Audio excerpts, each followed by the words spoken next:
what you can see here is a representation of the body as a tube, a dynamic tube. The core locks internally inside the machine is the spine. Inside the machine is your guts and viscera, lungs, all that stuff. But let's think about this from a rotational mechanics perspective, from a sports perspective, setting out each of the pieces. So this is the sternum here. So that's the sternum up here, the breastbone. The solar plexus, which is below that in the center of the chest. So that's where your Superman logo would go, right on the solar plexus.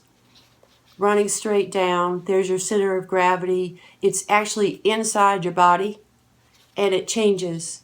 The center of gravity could be out here, it could be over here, it could be over here in dynamic movements. So center of gravity is a weighted average calculation. So if you're holding a heavy object in your arms, so for this little tube, this would be like a big barbell or deadlift. The center of gravity then, in this scenario, would shift to here. It shifts outside of the human body. And that's how amazing we are. So this structure and this core structure enables us to do really crazy stuff, like manage things that are outside the center of gravity of our own body. But let's come back to the tube example. So what we're going to look at then is starting with the sternum. And the concept of this, around this solar plexus, we want to think about the side body. We want to think about the side body. This is really overlooked, really undertrained. So this is us from the side. Everybody looks good from the side. This is that hot oblique line that you would see in like gym models and stuff. They'll train this puff. And there's the hip girdle coming up through there. And there's the sling. So the serratus is running under the shoulder like a sling. The arm is way up here, and all of the support structure for that arm is down here. So again, the arm is up here, and it's doing things, and it's flapping in space, and it's carrying heavy tools and doing fantastic stuff and hitting baseballs, doing push-ups, etc. But the support structure for that arm is here. It's down here. That's the essential point, and that's the essential point that an athlete needs to know, because that way you can bring your awareness to it. It actually kind of wraps and feel that connection under your shoulder girdle, under the shoulder girdle. So anytime you get trappy or hunchy, that's a substitution. It's substituting the work away from the base of support, which is pulling this shoulder, constantly locating that structure, and now the arm has strength because it has a base of support. The arm musculature, as you can see from this diagram here, is like this little teeny thing that's kind of flopping out in space. And it's very loosely connected to the body. The arm is very loosely connected to the body with very small bones, very strong musculature up here. All the strength of that connection comes from this wrapping that comes from the obliques. And the obliques fuse together here in the center, just like my fingers. And they wrap. And their obliques are kind of hard to understand because they do the push-pull motion. See, my one arm is pulled back. See how it pulls back? And the other one is pushing. So that's push and pull and push and pull. And it makes sense because if you want to turn something in 360 degrees, if one side goes this way, the other side has to go back because we're thinking about circles now. We're not thinking about linear bicep curl kind of stuff. The bicep is a relatively stupid muscle. We love it. It looks great, but it's stupid. It has one job. It's a string that runs from here to here, and it goes bam, bam, bam. That's the only thing that it does. It's like a stick. Versus this type of an engagement is much more complicated. It's harder to train until people can get the feeling of it in their body, because this is built into us. Although I'm doing like a math kind of diagram, this is built into us. I mean, we don't have to do anything to show up and have this happen for us.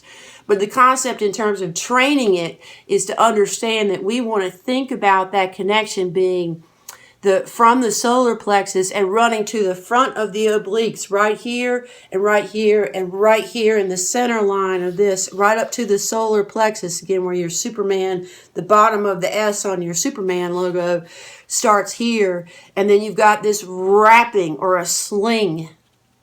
You got a sling underneath the shoulder, and that's called your shoulder girdle. So up here around the arm is your rotator cuff, and we obsess about this rotator cuff, and we should. But no matter how fantastic all the patterns and all the little nitnoid stuff that goes on, and I'm going to say it again, nitnoid stuff that goes on in the rotator cuff is irrelevant and useless if the underlying structure in the base of support for your body is weak.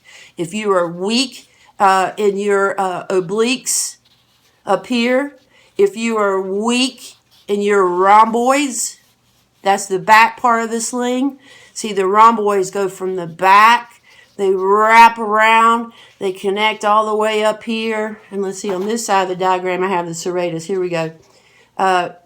Wrapping here from the solar plexus, wrapping along the sides, fusing with the obliques. So the serratus and the upper obliques fuse on the rib cage, just like this. The fascia winds and connects all together, and this is a power connection, and it's on the side body.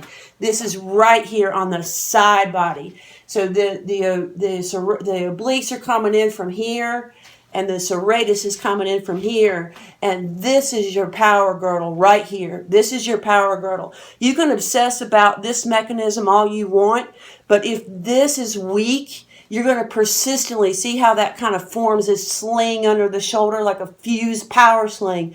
One direction of the sling is going back and up, and the other direction of the sling is going across and down. So you're cross wire. In a very amazing and intelligent fashion, you are cross-wired. So that's that sling coming around the side of the side body. And this is where STPro has to spend probably most of the time with athletes. Athletes know how to do their deadlifts. They know how to do squats and lunges and all that kind of stuff. And they know how to play their sport. But if this mechanism, this rhomboid to serratus, coming up into the anterior oblique and this connection to the front body, if this isn't solid in terms of, one, being just raw muscle strength, and two, being intelligent, that's where injury happens. There are compensations in the rotator cuff is very vulnerable. It's flopping around. You should remember this shoulder is just kind of on its own up here. It has to try to figure out how to do things using strategies, and it's not well equipped to do it. It's very small, but there's a lot of power and control that comes from here. These guys pull the shoulder down. So every time you get hunchy or trappy in a move, these guys can pull the shoulder down. And it's not one muscle doing it. It's the whole shooting match. Bam, pulling that shoulder down. Now you are really strong in the extremities. So if you're struggling with cable pulls, or you're struggling with some weightlifting, or you're struggling with upper body strength, stop trying to train the bicep. Stop trying to train the bicep, and for a while focus on side body exercises that bam get you a really strong base of support there. It builds health, it builds strength. I mean, it's just ridiculous how that works. So you can see that we're wrapping around. Let's finish this out. So now we have the back line of the body. We had this sling coming around from the front, and this serratus will attach right up into the rhomboid. So if you dissect a human, where the serratus comes in and the rhomboids come in, they actually fuse. They're really one muscle. To the body, they're one muscle. And you can see from a biomechanical perspective, they're one sling. They're a sling under the shoulder girdle. In quadrupeds, in dogs, this sling actually doesn't have the core support. There's the dog's little front leg. It doesn't have the support. Let's see if this picture's better. It doesn't have the serratus in a dog functions literally like a sling. It sags like a hammock. It sags like a hammock. And the dog runs off of a fixed spine. Because the dog doesn't stand up, its functions and its biomechanics run differently, and the muscles do different things. Even though they're somewhat structured in a similar fashion, they do different things. So that's really the focus of a lot of the training then is on this side body. And further, you can see here, just to finish it up, the infamous lumbar and SI joint. But if you just intuitively look at the tube, you'll see that when we don't have good patterns up here and all of this musculature in this shoulder girdle, we do what's called dumping. Bam! Everything just dumps into this lumbar. Dump, dump, dump, dump, dump, dump. And it can only take so much. The SI joint starts coming out, so that's a common running problem. So for runners, you think, oh, well, let's train more legs. No, I go right after this. I am going right after this side body because this is all of the supporting musculature. And if we can get this really, really solid and really, really smart and intelligent, then all of the downstream leg work is now, those little running legs, all the downstream leg work is coming off a really intelligent impact where it's like running off a more solid tube. So that kind of finishes the diagram off. And then further, to see the whole thing in action in terms of push-pull is really, really cool. I'm going to see if I can wrinkle the paper here. So this is the way the body works, is you push and pull. So this is the rotation motion. See how that's the oblique line where the paper is swirling like that, and then we unload. So again, a push-pull mechanics for rotational sports, for hitting a baseball, bam, push-pull, then we come back to center. Push-pull, come back to center. And this is an intelligent movement. This is an intelligent movement. Now, how strong you are doesn't matter, because this upper oblique has to talk to this internal oblique down here at your center of gravity. So one side is pushing, and this side's pushing, this side's pulling, this side's pulling, this side's pushing. So you got to think about yourself like a cross lever. You could also think about it as two X's going this way. That would be very engineering. Bam, bam, and the same thing going the other direction. Then you got bam, bam. So you're rotating this way. So you have, this is really the way to think about the tube, and bam, it untwists. So you have this standing posture, and as you can see, when we're told to stand like a stick, that just doesn't make any damn sense to the body. Standing like a stick, standing like doing yoga tree poses and stuff. I mean, that's somewhat interesting, but you have a mechanism that's just so much more intelligent. They can do really fascinating and wonderful things. So that's the push-pull, push and pull, and it's a function of this entire musculature. And we think so much about rectus abdominis, just to finish it off. Let's use a yellow marker for that. All rectus abdominis does is it starts up here, and then it runs straight down the belly. And rectus abdominis, we love it. It's hot. It looks good. Woo, see, it's bright yellow.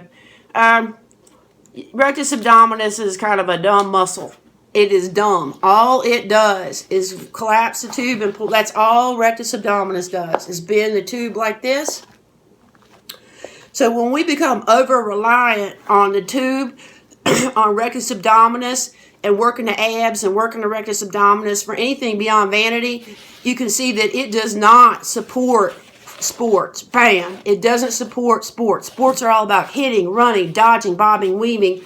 And all it's about having flexibility in this tube. What happens, and then finally to close it out, what happens when we're weak here? Besides dumping into the lumbar, you'll see running forms that are, kind of crooked, and you'll see running forms where the people are kind of sagging there, and you'll see running forms where people are kind of running like this. You'll see weightlifting forms where people are just shaking all over, shaking like that. So that's a lack of focus on this lateral system. So that's the lateral system, the front, the side, and the back. And you want to think about yourself, instead of being a stick moving through space like a robot would be like, kind of dumb. You want to think about yourself as wham, you're always rotating. When you walk, you're actually doing a little jiggle when you walk. You're doing a little side to side. Now, some people will be like, bam, some people have a sexy walk, and confident people have a more controlled walk. They'll be a little bit more. But it's all as a function, a multifunction of this lateral system. If you don't have this guy going on, wrapping, you can see that you've basically got this. This is you. 2 dimensions, trying to navigate in gravity in around 360 degrees. So there's your front, there's your side, there's the flat picture like you'd seen in an anatomy book. And there's the back, the lumbar and the back line. And as you can see, just from simple force vectors, that bam, that's the dumping. Bam, that's the dumping when you're not well trained in your lateral system. And at some point, you're going to lose sports performance, and that lumbar is going to go. It's going to go boom. So again, we want to bring the focus back to the lateral system and think about ourselves in 360 degrees of pure awesome.